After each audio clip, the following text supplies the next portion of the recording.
Kidnapped, walking the scene with you in outfits from the 90s. So keen, the VHS Club, they're the talk of the town. Breaking it down, spreading nostalgia all around.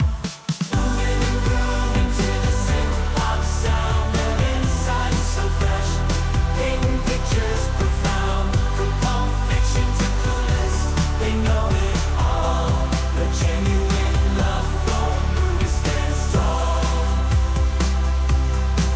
Unfolding memories on that VHS screen, talking about classics like you've never seen.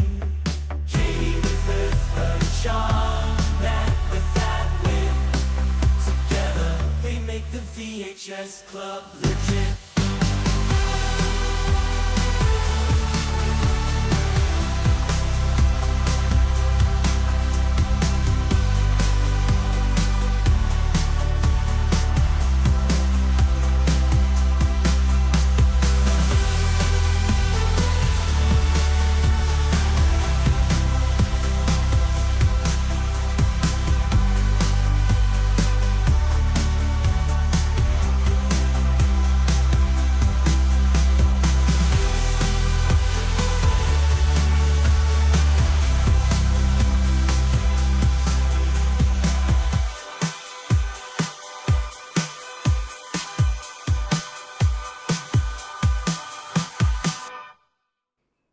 Welcome back to a special edition of the VHS Club. It's Tuesday pretending to be Thursday because there's a podcasting event this week. So we're moving things around and we're doing well because we randomly decided to watch Pretty Woman and we remembered how much we love Pretty Woman. And it looks like Val's actually seen this. So we're winning. Yes. We're winning tonight.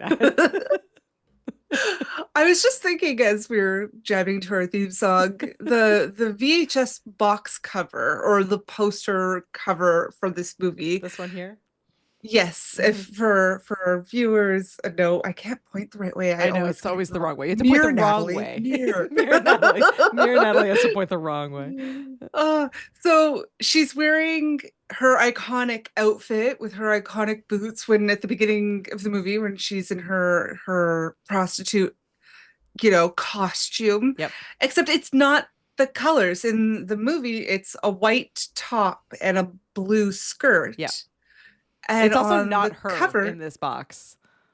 It's not. It's her face photoshopped on a model's body, which would make me so angry if I was 21-year-old. I don't know. I was able to find that in the fun facts. She's but there's super hot. There's your you know why? First because she's fact. tall. Is she taller than Richard Gere? Oh, maybe. I don't know. Yeah. But in all of the he movie does mention facts, how tall she is in the movie. it said that they photoshopped her face onto this, and so a couple more fun facts since we're just gonna kick it off with some facts.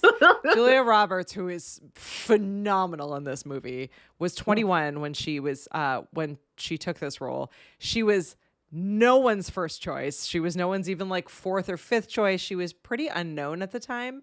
And the original movie was so dark that she was hired for the original story, which was about drug addiction and did not have a fairy tale ending. It was a very dark, very different movie. And then Disney came on board for the project and they were like, no, we're going to make this a love story. We're removing all the drug references. And then they were like, oh, and also this actress, we don't want her. And they made her re-audition for the role and she pulled it off and got the job. So good for her. We really wish she was still acting because I miss her now more than ever. I would watch her in a bunch of rom-coms today. If she filmed rom-coms today, I'm there. Oh. She's so infectious and comes across so genuine and sincere, especially in this movie.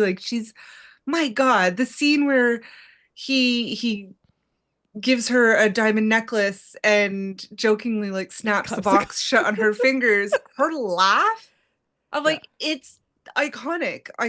Well, It wouldn't have worked without her. It wouldn't work without her. And here's some more fun facts, and then I promise I will let Nat give the synopsis of this. But that scene of Richard Gere closing the box, that was completely improv, and so her reaction to that is like 100% just her. Well, there you go. And I guess they also wanted her to laugh like that in one of the earlier scenes where she's laying on the floor watching I Love Lucy, and she like laughs. And it's, if you notice in the movie, it's kind of like she laughs like way more than any person would while watching that scene. She's just like crazy. Are you laughing. kidding me?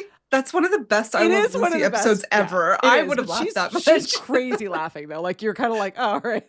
But I guess the director tickled her feet and she just like lost it, and they were recording when she did. So yeah, she's so absolutely amazing. I love that Josh finished watching it for the first time half an hour ago. Liked it. It wasn't what he was expecting. So I'm super excited that we got you to watch this one. Yeah, and totally one of my fave movies. Yeah, absolutely right. This is like, I forgot how much I absolutely love this one. She was an absolute baby when she did this movie. She was 21 years old. And he was what, 50 something? I actually have no idea. He's probably someone fun fact this for us, but I think he's 75 now. I feel like he was in his probably 40s in this, but I could totally be wrong. Wrong. I mean, okay, so Hollywood always does a huge age gap thing because but I think he also went gray earlier, but though. So I feel like he looks older than he is, but someone will fact check us. With them, it doesn't bother me as much. I don't know why. There's nothing I can pinpoint other than their chemistry comes across as very genuine and 40 sincere. And 22. Oh, sorry, I was wrong. Okay. So 22, not 21. 22 and 40. Okay, I was off by 10 years.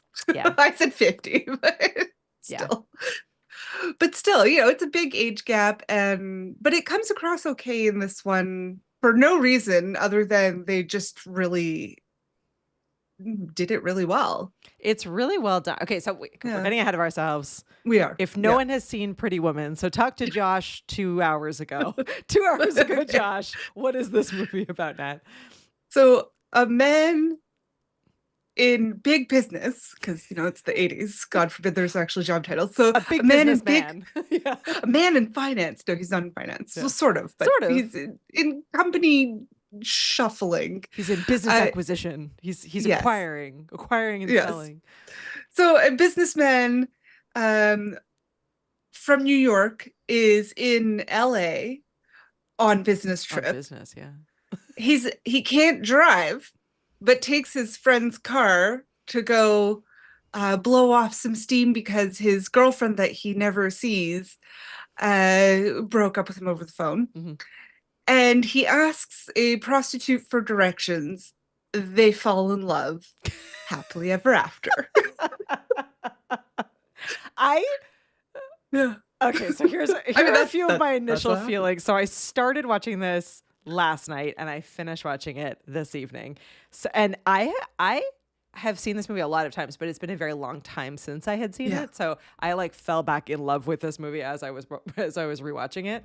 And so obviously I knew initially that it was a movie, I knew that she was a sex worker. I knew that I knew all of the details of the movie, but I was like, oh, how do we is this gonna be one of those ones that breaks my heart because it's he's really sleazy and I'm not gonna like it. It's gonna have an ick factor.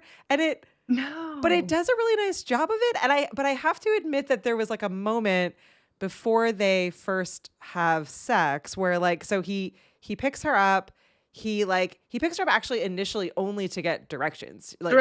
She offers to give him directions, but she wants to be paid for it. And he eventually lets her into the car. She ends up driving the car. Also drives the car because he can't drive. Drive. Apparently Julia Roberts actually had just gotten her driver's license. So this was her favorite thing ever. She was beside herself with excitement. That aside. And it was a very nice car. They get all the way back to the hotel and they, they're kind of back and forth. So he pays her, but mostly just to stay with him. And there's a moment where I'm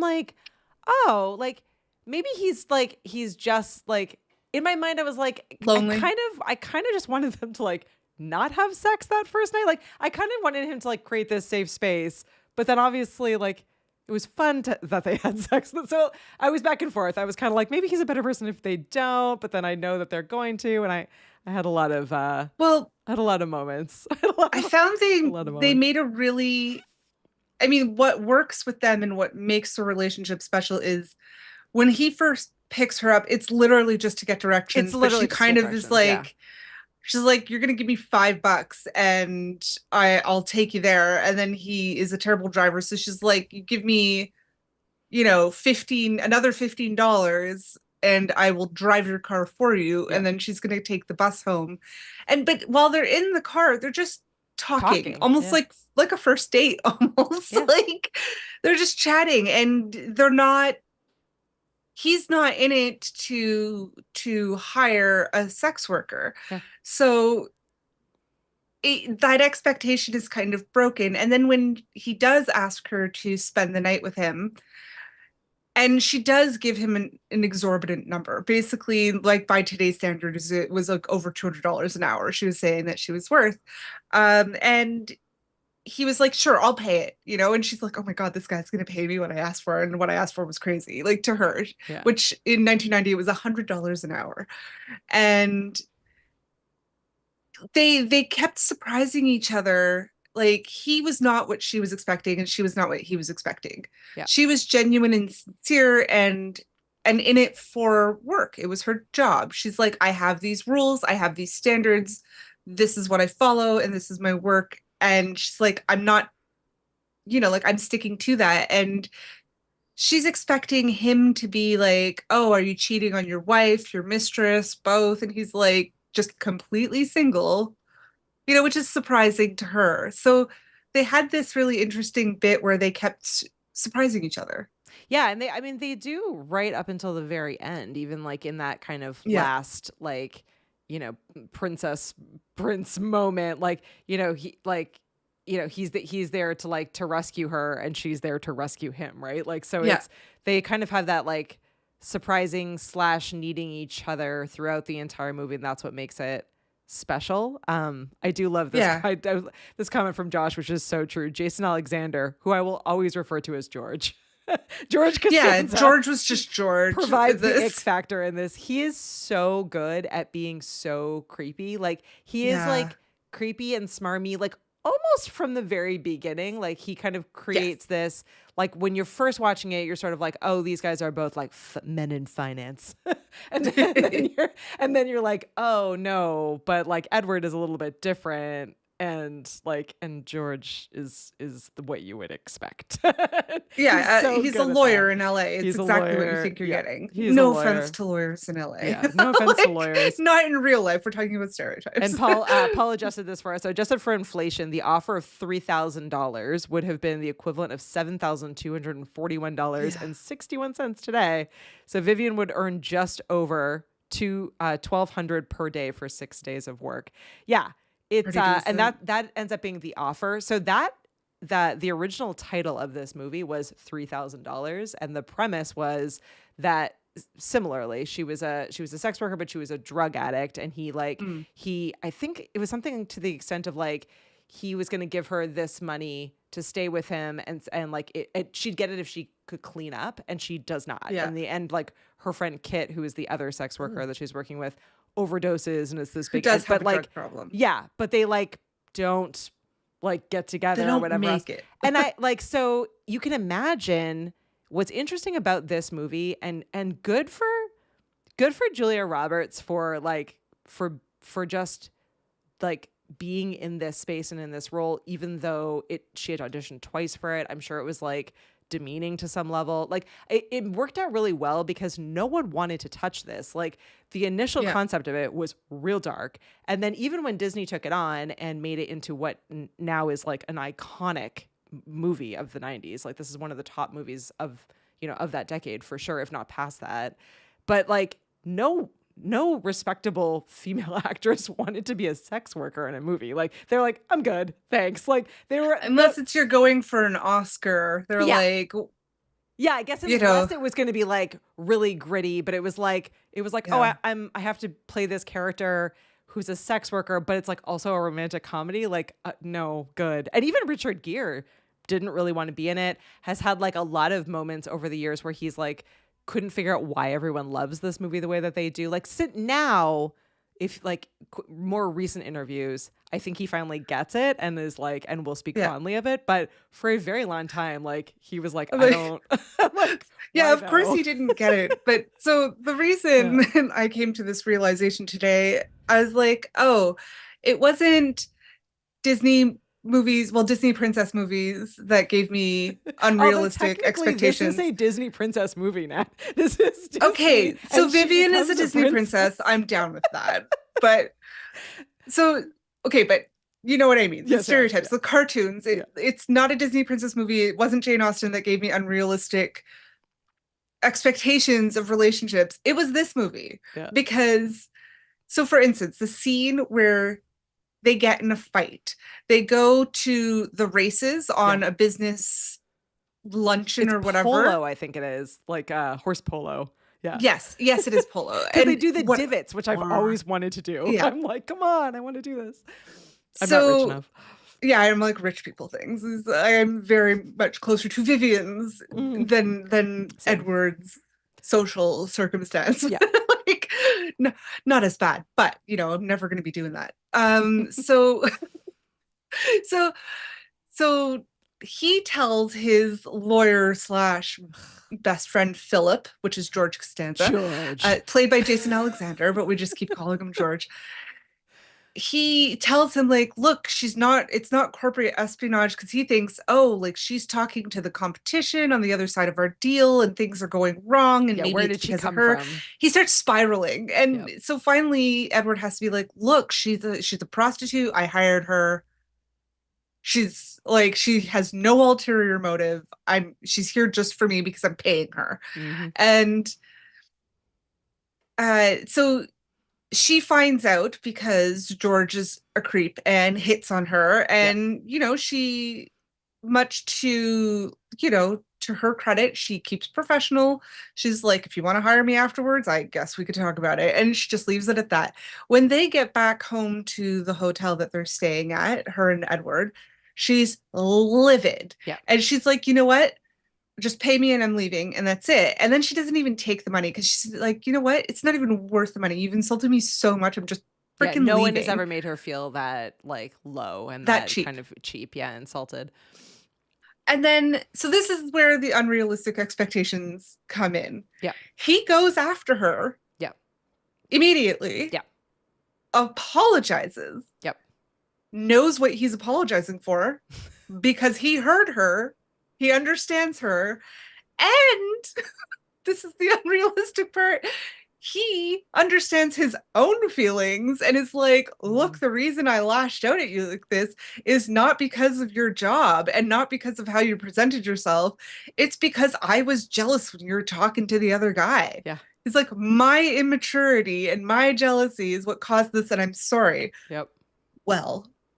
Yeah. Well, let's round of applause. Like, this was written by a woman.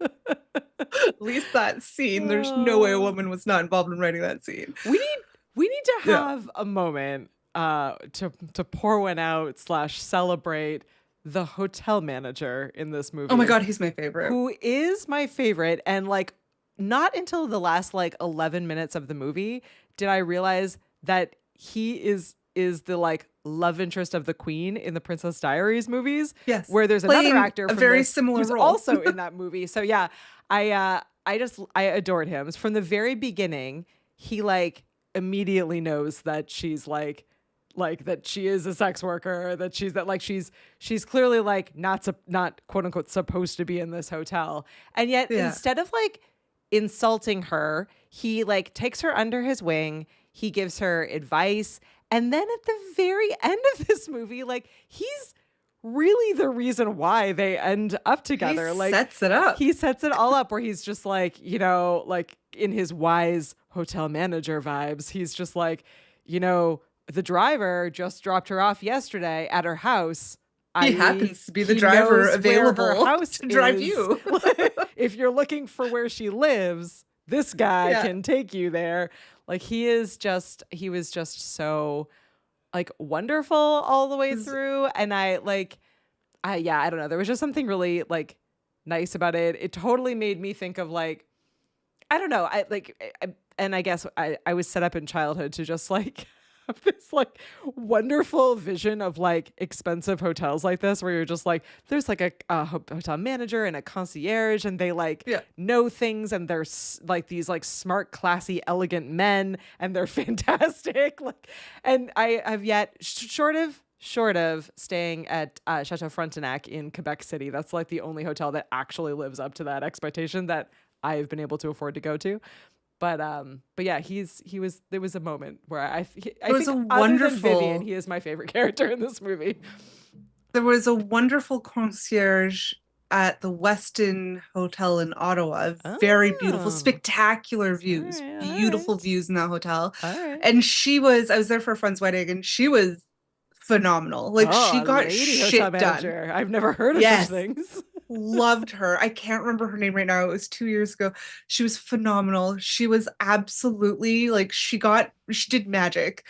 And then for the same bride, but for her bachelorette, we were at the Ritz-Carlton in Montreal, and they pulled out all the stops, like the whole team. They had a whole team. They knew we were coming for a bachelorette. They asked us a whole bunch of questions. They set everything up. They treated us like royalty. It was an experience. If you want to spend money on a hotel experience, the Ritz-Carlton Montreal treated us like queens. It was incredible. Anyways, so that kind of level of concierge service, it does exist. Like, it really does. It's got Home Alone 2 vibes. Yes, I want to say the actor, they're the bad guys, but the actor who played Barney, the concierge or the hotel manager, Hector I can't words tonight. Hector Elizondo. Elizondo. I'm sorry, Hector. I love him. He always has this sort of warmth that he has. Like, he always comes across as like sort of this like, you know, he was gonna sit her down and just politely behind the scenes tell her, look, you can't be here. It's not that kind of hotel. But then when he saw how flustered she was by the people treating her like shit on her supposed to be fun shopping trip that Edward treated her to, he was like, okay, I'm just going to take care of you. Like, I've got this, I've got you. And yes, it is for the client a very, you know, a big whale of a client for the hotel. But at the same time, he's like, this girl is genuinely just trying to survive and do her best, and I'll help her. And that was such a nice moment. Yeah, Paul is sharing is another fun fact that Disney told Gary Marshall that there was no money available in the budget for Hector, so Gary paid his salary out of his own pocket, and eventually Disney relented and repaid Gary the money, which is like, and Disney uses Hector in a lot of movies. Yeah, he's in a lot. If you look at his filmography, I think they just saw the quality and success of him from he's incredible from this. It was funny when we decided to do this and I started watching it. I was like, oh, yes, this is the Julia Roberts could do no wrong era. Like, this was the golden era. This is the beginning of the golden era. Of Julia Roberts, for sure. God. Yeah, she's so good. Okay. Tell me about when you first saw this movie. I can't remember. I have entered the age of my life where I can't remember. I feel like you and I probably watched this together. I don't know if this was my first time watching it. Was with probably. With you. I feel like I probably was like a tween/teen, because this movie like has enough like sexual content in it that I don't think my parents would have been like super cool with me. My parents were very strict about the like PG-13. It was like, well, PG-13 on the back, like you need to be 13 or older. But you're 12. So they weren't cool with any of that. Or my dad would watch it with me, and then he would just fast forward scenes. So it's possible that I saw like a edited version of this, or a made for TV movie version of this. But you were saying that you had an awesome story, so you will have to tell me. I do. So I was at my friend Carolyn Kenny's house. She was a single kid, so we kind of got away with murder. She kind of got away with murder, and I was along for the ride. Like, and we were really good kids, so I'm prefacing it with that. Like, murder for us was like, we watched Pretty Woman after my dad told us I wasn't allowed to watch it. So we're at her house and her mom's like, oh, I rented this movie for you guys. And they just saw like, it's pink and it's Julia Roberts. So like the kids will love it, right? So they didn't care what the movie was about. This box? Because this box definitely screamed. Well, I guess not. I mean, it was the 80s, 90s. It was 1990. I'm like, yeah, we know she's a sex worker, but also she just looks like she was dressed in the 90s. Clear, you would have been 8. Yeah. Okay. Okay. So I was like, am I making this up in my head? So, and I fact checked myself and I was like, no, this is what happened. Okay. So I was in elementary school. I'm at Carolyn's house on, I think it was probably a Friday night because we ended up having a sleepover. I call, so they're like, oh, girls, we got these movies we rented for you to watch. So it just come out on VHS. And then Carolyn's mom is like, you know what, hon, you should call your dad and see if you're allowed to watch this one. So I called and he was like, yeah, absolutely not. Like, nope. Hard no. And I was like, okay. And then later, but we watched it anyways, because Karen's like, well, just don't tell my mom. And I was like, oh. And I still am a terrible liar, but whatever. We went with it. And then I called my dad later to be like, Dad, can I stay over to sleep over? And he and my mom were like, yeah, sure, sleep over. And then my dad, being smart, was like, so what did you girls watch? And I'm like, we watched Kindergarten Cop, because that was the other movie that they had rented. Also not appropriate for children. Well, right? We need to rewatch and my dad is like, oh, okay, that's fine. I guess because there was kids in Kindergarten Cop, they didn't realize it was bad. Sounds like it's a kids movie, so I think a lot of parents were like, "That's fine." Arnold Schwarzenegger sounds fun, but it's that's not. Totally what happened. So like we were like 8-ish and like watched the movie. Yeah. And I remember that was like the first time I think I ever lied to my dad. And I still like, you can't see, I'm like so flushed and flustered because I'm like, I still feel so guilty that I lied to my parents. Oh, well, I had a similar thing. I can't remember if I said this on this show before, but I had a similar thing with Cruel Intentions where I was not allowed to watch that movie. And I really wanted to, and I think you were involved in this, but we went over to our friend Janelle's house, whose parents let her watch whatever the heck she wanted to, and they couldn't care less as long as we didn't bother them. Yeah, I probably saw Pretty Woman at her house because we had these like 100%. Epic sleepovers at her house all the time, like every weekend. But her parents were like almost never home. Of us. Yeah, there were always 5 of us. Ish, and her parents were never home, so there was always like a babysitter, or we were old enough that it was we were the babysitters. We were the babysitters. Church for 2 younger brothers was such a mess. It was a mess, but we ended up watching Cruel Intentions there, and it was the same sort of thing. I didn't end up directly lying to him because I didn't ask for approval. We were just all there. I watched it and realized how much sexual content was in that movie, and then I got back home. This one has none. Yeah, this one has none in comparison. I should have done this one, but I got all the way back home. My dad was like, "Oh, I felt bad about the Cruel Intentions thing, so I rented it for us, and we can watch it together. And if it's really all that bad, then I'll turn it off or we'll fast forward. But it's so bad. I will give it a try." So we watched it in stony silence, where I had to pretend I had not seen it and not be horrified by what was coming next. And he watched it in silence, she'll give me this is really awkward moment and we'll stop this. So we both just sat in silence together watching this movie, and he fast forwarded some of it. And I can't wait till when we rewatch this one because I don't think I've seen it since then. It was such a traumatizing experience for me that I did. It was intense. Oh my God. Cruel Intentions has everything a father does not want to watch with his daughter. It has step siblings in sexual situations. Yeah, it's bad. It has cunnilingus. It has anal. It's real intense. Gay sex. It has everything. It's real intense. Drugs.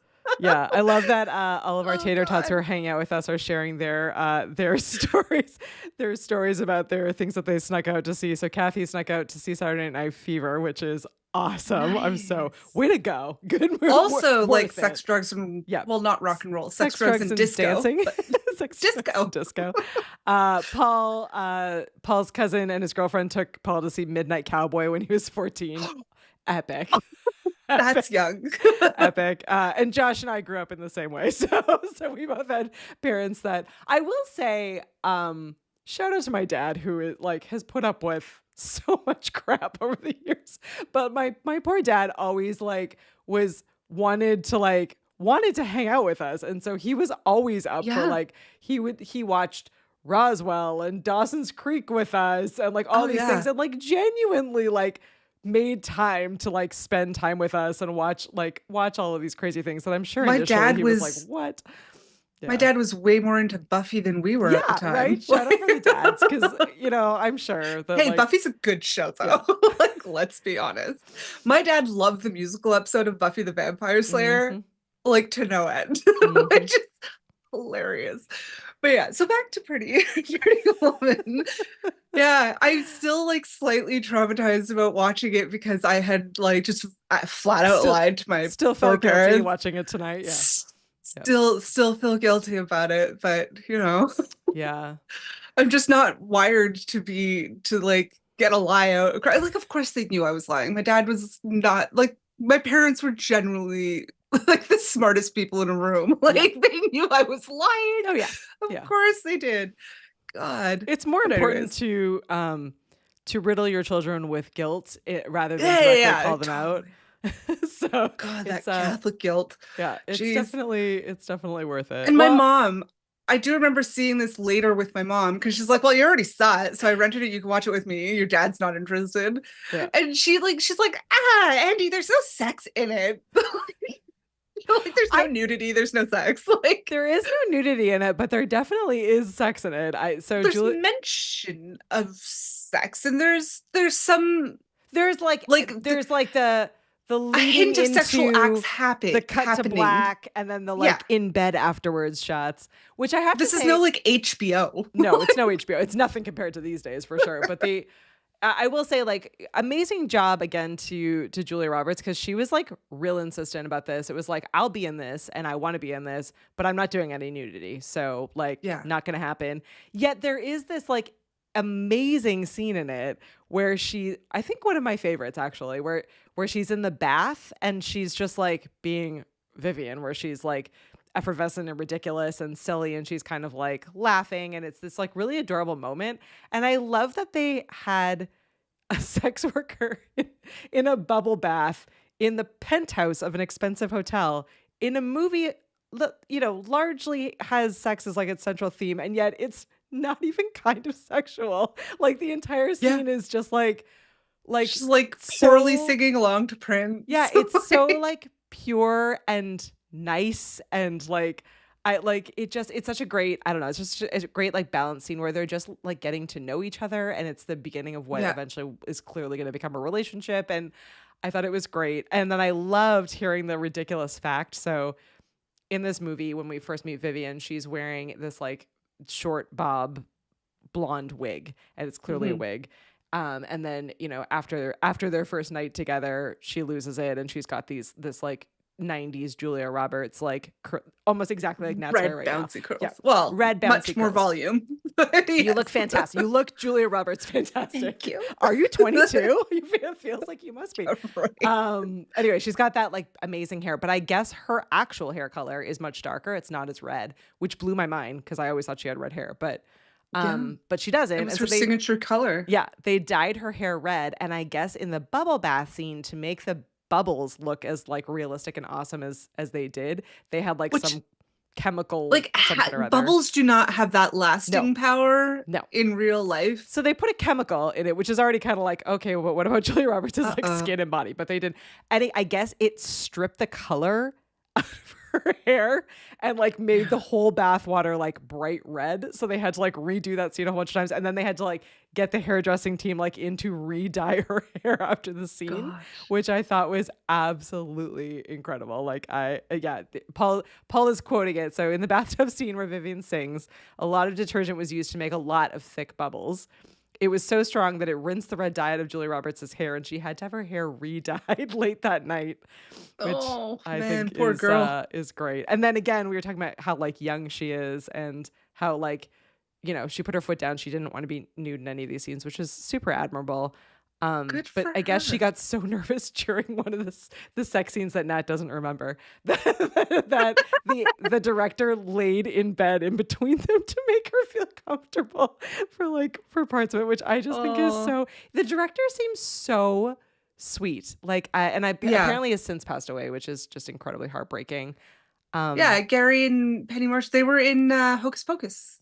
yeah, yeah. They also, like, Gary Marshall and Penny Marshall, brother and sister, um, directed a lot of Disney movies, I Huh. think. I don't know if I knew that. I still think it's hilarious that Yeah. this is a Disney movie. This just like makes me so happy that I she's know, a I'm Disney princess. obsessed. I love Vivian it for so Disney much. Princess. Vivian is my favorite Disney princess. Her and Moana, neither of them Well, real princesses, but my favorite Disney princess is Frankenfurter oh, that's a good because one. Disney now owns Rocky Horror Picture Show. Yeah. So that's my favorite Disney Yeah. princess. That's a solid one. I appreciate that And one. Princess Leia. And Princess Leia. Yeah. All the Yeah. princess-esque Badasses. princesses. Yeah. All the badasses. Well, Alien warriors, you know. I am actually like really sad that Scarlett is only 10 and is too young to see this because she's in this like era of Older watching. than me. Yeah, maybe I should just let her. But she would have so many questions. But Yeah, I was too shy. I didn't ask a thing. If I didn't get it, oh well, wait like however many years until I did get it. But she's in this era of like really loving these like romantic comedies, and I had forgotten how much, and I love that there's a revival of them now, but I forgot how much I just like love a romantic comedy. And this one's kind of like a little lighter on the comedy side, but I do, there's just something about kind of, I don't know, the whole like meet cute and the whole kind of taking time to fall for each other and kind of the silliness that happens along the way. And it's just such But a then there's the part where ride. you know he's done for. Like Oh, he's yeah. hook, line, and sinker. He's just pretending he doesn't realize it yet. I mean, honestly, you know. from like very, very early on. Well, yeah, you know right he's away, done the for. first time when they get up into the hotel and he looks at her and the way Richard Gere looks at her. Richard Gere. We need But to you watch know, Runaway you're like, Bride. That's my oh, next it's one. like the way he looks at her, you're like, honey, you're doomed. Like Mhm. you are doomed. But Yeah. the part that you know, like everything has shifted and you know that he's genuinely going to be fully in love with her is when she tells him about how bad of a shopping experience she had. And all she says is, well, they were mean to me. And he's like, they were mean to you? He changes the whole world. He flips everything over. He takes a day off for the first time, it seems, in his life because he didn't even take time off when his dad died. He wasn't there when his father died. Seems like he didn't go to the funeral. He takes a day off. He takes her out. He forces everybody to suck up to not them, her. Yeah. Her. He works When he like works out of the store, like he like uses their phone and he's like he's just like working out of their and the store. manager's trying to suck up to him and he's like, no. Her. I'm paying you to suck up to her. Like it's like the equivalent in like a fantasy or science fiction, like where he burns the world down. This was like I'm very rich and I will burn the world down for you kind of. This was the beginning of our obsession with rich, powerful, slightly scary men. Where we're like, okay, but they'll burn the world down, and that's kind of likable. TikTok calls it the shadow, or daddy. I should say book talk, the shadow daddies. Richard Gere, this OG is the shadow daddy origin story. The origin story, which Nat totally pointed out, and I was like, this is accurate. This isn't accurate. Yeah, that whole scene is fantastic. I love when the manager goes up to Richard Gere and he's like, how much are you spending? Like, how much damage are you doing or how much are you spending? It's like an offensive amount an offensive amount. Yeah. I can't remember what he said, but it was I love that. That was really funny. It was funny. And then I love like her level of just like the confidence that gives her. And then she goes into like the original store that had treated her so badly and was like, do you work on commission? And the woman was like, yeah. Like, well, you've missed out. Like, see you later. Look what I bought. Look what I got. Yeah, that whole scene is incredible. And I will drop this into the show notes later for anyone that is wealthier than me, but I found in my researching like all the fun facts for this movie that there is actually like an entire Pretty Woman experience where you can stay in the penthouse suite at the hotel that this was filmed at, and there's like a shopping spree, and there's like a spa day, and and I was like, oh, all I wanted was like, I have never ever, and probably will never be like wealthy enough to like go in and have that experience. Yeah. If the Four Seasons in LA want to sponsor us to come and do a podcast about this episode, we'll reenact the movie while we have our you. Pretty Woman package. Hi, thanks. Look, I have the hair. I love it. As Josh says, it was an obscene amount or an offensive amount. I would love. Yes, I love that it's an offensive amount. I would love to know what the offensive amount of money was, but I guess. I mean, for 1990, I would say at least 10,000 or more. Yeah, which is just incredible. I like. Yeah, which is. I couldn't even comprehend spending that much money on clothes. Cherie is with me on the, like, how much damage did it cause Julia Roberts' hair to have to re-dye it again? Absolutely. Oh yeah. That was my immediate thought. But it gave her her signature look. I mean, she had in Mystic Pizza, she had like reddish hair, but it wasn't as red as in this movie. Mm-hmm. Yeah, Mystic Pizza is another good one. And I don't live that far away from I Mystic. could watch all the Julia Roberts movies. I'm thinking Pelican Brief. I'm thinking Brief. Oh, what was the Trouble? The one with the psycho Nick Nolte. I feel like March might be our Julia Roberts month. Stay tuned, friends. We have the next few episodes planned out and ready to go. So if you're hanging out on our YouTube channel, you can see the full kind of schedule for the next few weeks. I apologize in advance. We have some nights like tonight where we have a couple Wednesdays tossed in, so you're gonna have to we're gonna see who the real fans are as we mess with our schedule for the next little bit, but we wanted to make sure we didn't miss any weeks, so we do have some fun episodes coming up, including, which I have not yet scheduled, but we are doing a special Groundhog Day episode on Groundhog Day, which is Wednesday, so another Wednesday for you, but we'll be watching Groundhog Day, which is one of my favorites. So yeah, a lot of cool upcoming stuff. But that means that we're gonna build to Julia Roberts month in March, where we can do all these. Because Pelican Brief has been on my list for a while because I don't actually know. Remember? I don't know if I've scandal of that. I don't know if I've seen it. I remember my parents renting it's so good. I remember it's so good. I feel like I probably have seen it, but it's one of those ones in my mind. There's no romance in it.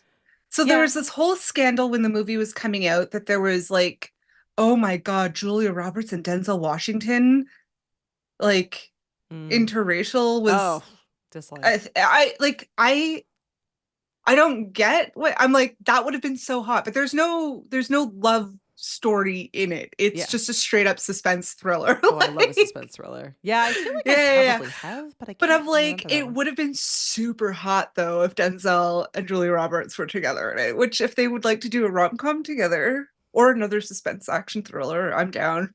Yeah, we were saying this earlier, and like, I totally get why Julia Roberts no longer wants to be in the limelight, because she's paid her dues. The industry sounds awful. The industry sounds awful. To the news every day. I appreciate all the work the actors go through and the crew and everybody goes through to get entertainment for us, but it sounds like it's a very dicey business. Yeah. I really wish that she still acted though. Josh, I'm trying to find his comment up above because it was like a really like amazing comment. Oh, here it is. While he was watching the movie, he kept thinking that we don't really have movie stars anymore. We have celebrities, but not movie stars. Yeah. Like Julia Roberts still is a movie star. Like she is. Like, she would still be a box office draw. Like she's the type of actor that if she was in it, I'd go see it. Yeah. That's all I needed to know about it. She was there, I'd be there. You know, like and I mean, there's some actors nowadays that I'm like, oh, if they're in it, I'm piqued, I'm curious. Yeah. It's not 100% that I'm gonna watch it, but there's still a few. But I mean, if Julia Roberts came back, I'd be like, yep, hi, sign me up. I'd even go back to theaters. All right, we're in for a March Julia Roberts marathon. Thank you, Kathy. Yeah, we're excited for Groundhog's Day on Groundhog's Day, and we have some fun surprises up our sleeves as well. So get ready for Groundhog's Day, a Groundhog Day extravaganza. Should we tell people what we're doing next week? We should tell people what we're doing next week. We're actually, so I scheduled the next couple weeks, and I will say, Nat, I had to create, so not next week, but the week after, I had to create a new playlist because you picked a movie that's from the 70s. I had to create a 70s playlist, which I'm on board for. And then we had, well, yes, I did. We had reviewed, I think it was Halloween that was in 78. So I moved that one into our 70s playlist so that it didn't feel alone. Nice on YouTube. But go ahead. Sorry. Don't let me steal your thunder. The next 2 weeks are. So the next 2 weeks, there is a theme. Yeah. It's gangster musicals. Gangster musicals. You're welcome, everyone. Which I only did 2 because there are more. So next week is, now this for a while was dubbed the worst movie ever made in Hollywood. And it's one of my favorite 80s movies of all time. It's Streets of Fire, a rock and roll fable.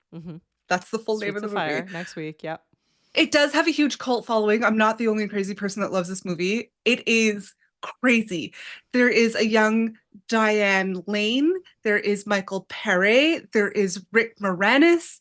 There's, what's that gorgeous girl that was in the movie? The singer, the pop singer. She was in, she did the song for Better Off Dead. All I was thinking was Jetsons. I was like, Tiffany from Jetsons? Not Tiffany. Oh my gosh. Now I can't remember her name. Not Candy. Anyways. Kathy will tell us. Kathy's a Streets of Fire fan. So there is a very, very buff Willem Dafoe. Oh, Willem Dafoe. Like bodybuilding Willem Dafoe. I want to know everything about his life because he's just so crazy. Can you picture Willem Dafoe super buff? Kind of. I feel like amazing. I feel like it would hold the same creep factor. There you go. Elizabeth Daily. Yes, thank you. Kathy for Elizabeth the win. Daily. And then earlier, Sleeping with the Enemy. So we're remembering. Oh yes, that's what I was trying to. Paul has pointed out that we really should have done Chicago. So we'll have that's to also a gangster musical. I did only pick 2. So the second one, not next week is Streets of Fire, and the week after is Bugsy Malone. Starring a young Jodie Foster. Yeah. This one was a movie that I loved as a kid. So I used to watch, my grandfather and my dad used to always like these old gangster movies from like the 30s. And then Bugsy Malone comes out and it was on TV. My dad's like, hey kids, you got to watch this. This is great. So it's an old style gangster, like 1930s gangster movie, but starring all children playing adults. So Jodie Foster's like 12 or 13 or something in this movie. But she's playing like Tallulah. She's like the lounge singer in like the Prohibition bar. The Tommy guns that the gangsters have shoot marshmallows. It's so good. All right, so grab your marshmallow guns and get ready for Bugsy Malone in 2 weeks' time. Katie's like, what is this movie? I'm like, it's so good. 2 that I don't think I have seen. I don't think I've seen Streets of Fire. I've seen clips. Maybe I don't know. I don't remember. You must have seen Streets of Fire. I don't remember if I've seen it or not. I've seen it like 50 times. Yeah, like every time I'm like, what do I feel like watching Streets of Fire? I know the songs by heart. I'm getting more honest the further we do the show because I feel like the first few episodes I was like, I've seen this, and then I watched it, I was like, oh, I haven't seen this at all. Yeah, it's true. Every time Katie's like, I totally thought I saw this movie. I was like, this is my favorite movie, and then we watch it and I'm like, oh no, I didn't see this. I definitely saw Pretty Woman. A Pretty Woman, Pretty in Pink. Ooh, Freudian slip. I do love Pretty in Pink as well. The Pretty Woman box is pink, so there's that. It has a similar. It's like the same color pink font. Like this one, I didn't remember all of it exactly. Like I didn't remember the cocktail scene at the beginning of the movie. I didn't remember that at all. What we didn't talk about, but we gave all the love to Julia Roberts, as is entirely deserved. But I would like to give one huge prop to Richard Gere, who I actually really do adore. And also beautiful man. Beautiful man. Like he's so handsome. So like, yeah, elegant and like interesting. He's a little bit mysterious, which I love. But he is an incredible musician, and in that scene where he like goes down and plays piano like by himself to Goes just down. the employees, He does. gonna keep those coming for you, everyone. I'm gonna hold on to that. When he goes down and plays piano, that's actually his own. He composed all of that music, so he's just like insanely talented, and I was blown away at some of those facts.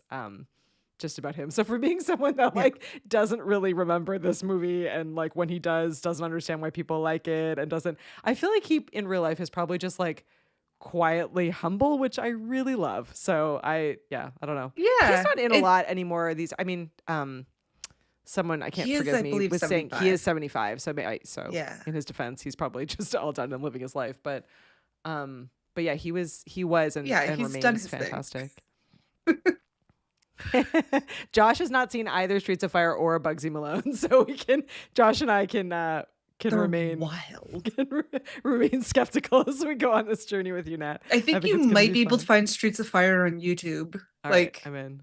It was really like, it had a resurgence when it came out on DVD, and everybody found it because it was like one of those like dollar DVDs at Walmart. I've seen like enough people like talking about it in clips that I think that's what's polluting my mind to believe. Like, so I can't tell you if I've seen it or not, seen it like 50 times. I can't believe you wouldn't have been there one at the time. I probably have. We'll see. Stay tuned. If anything, I definitely spammed you screenshots of a buff Willem Dafoe. Oh, yeah. Yeah. I'm like, what is this? What's happening? Like, this is so strange. Oh, my gosh. Yeah. Well, it's that time. I feel like we're probably missing stuff off of this movie, but of because course. It's Tuesday, anything's possible. But if you're hanging out with us here in our studio audience, feel free to drop your rating system in. Could be fabulous red dresses. Could be. I still want that red dress. Yeah, the red dress was pretty incredible. Oh, actually, while everyone's dropping their rating system in, a couple of fun facts, because there were a ton of them here, and I just don't want to miss all of them because they're so good. The necklace, the absolutely like astoundingly beautiful necklace that she wears, that he clips the box closed with, that necklace was way too expensive for them to have on set, so they actually had to borrow it because the budget of the movie did not allow them to have that.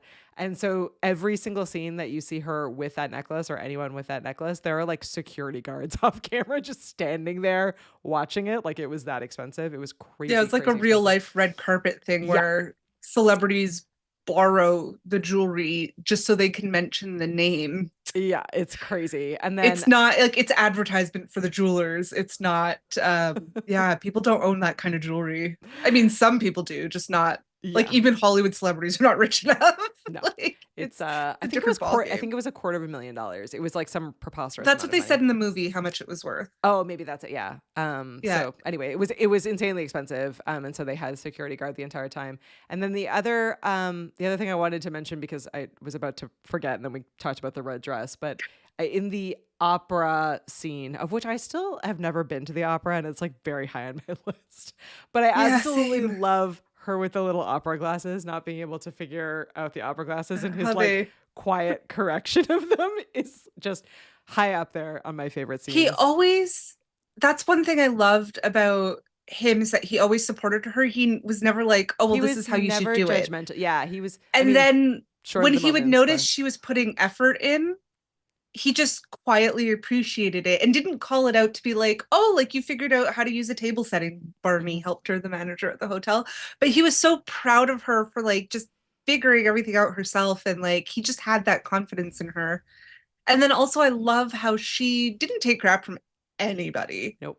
The beginning of the movie, she didn't take crap from her landlord. She didn't take crap from her best friend, gave her friend best friend crap for using their rent money on drugs, which is like, ugh. Which fair. And then, fair. They get to the hotel. The couple, while they're waiting for the elevator, obviously are like looking at her. She gives them shit. Makes them feel uncomfortable. Just for a look. Yep. And then at the polo game, when the ladies are like, oh, he's our most eligible bachelor, she's like, oh, I'm not with him for his money. I'm with him for the sex. Yeah. Like, yes. Yeah, she's incredible also, from start to finish. When she's trying to like just get her job done and have sex with him so she could leave with her money, and she goes to, she kneels in front of his lap, and she like is like, hang on a second. And she grabs a pillow. I was like, yes, don't be a hero. Save your knees. I was also like, well done, well done, well done. Bravo. Like, yes. Oh, this is interesting. Paul says the opera that Richard Gere takes Julia Roberts to is La Traviata, about a prostitute who falls in love with a wealthy man. Touché. Yeah. Well played, Edward. Well played. Well Edward, played. Well played. Well, Paul gives it 5 pinkish bikinis. Kathy gives it 4 red dresses. They may be scarves, dresses. I'm going to assume that they're dresses. Josh is giving it 4 Christian taters. Nice. This was a really, it's really a 4 or 5 for me. I think one. it's a 4 as a movie and 5 because I realized that this was what set my unrealistic expectations. Yeah. There's one whole potato that just ruined me for real life. It's Emotionally intelligent men. What? And I don't say that that's not men's fault. That's not a dig or an attack. It's just our society as a patriarchy specifically doesn't set up equal access to emotional intelligence. It's very true. Within genders, which is shitty for everybody. Does a great job of it. So yeah. So we went. Yeah, I know. I love it. We went with 4. We probably could be talked into 5, but we always give way too many. So I'm setting the bar at 4 for this one. But yeah, thank you. Thank you so much to everyone who hung out with us tonight. Again, I know we're coming at you on a Tuesday instead of our usual Thursday. But yeah, you can use this extra time, your day back on Thursday, to check out some of our previous episodes. If you haven't seen all the way back, we're into the 70s. So we're on our way to our 100th episode, which is really exciting. And we really appreciate all of the support. If you're brand new or you stumbled across this video, thanks so much for hanging out. You can find us over at the VHSClubPod.com. That's where our episodes are, and you can leave voicemails, and you can shop our ridiculous potato-themed merch, and you can do everything in between, rate, review, share with us, give us suggestions, see our movie list, all of that good stuff. But it's always way more fun with people. So I super appreciate that so many of you jumped over and hung out with us on a Tuesday night. Here we go. Sheree gives it as many tater tots as possible. It's one of her absolute faves. Yes.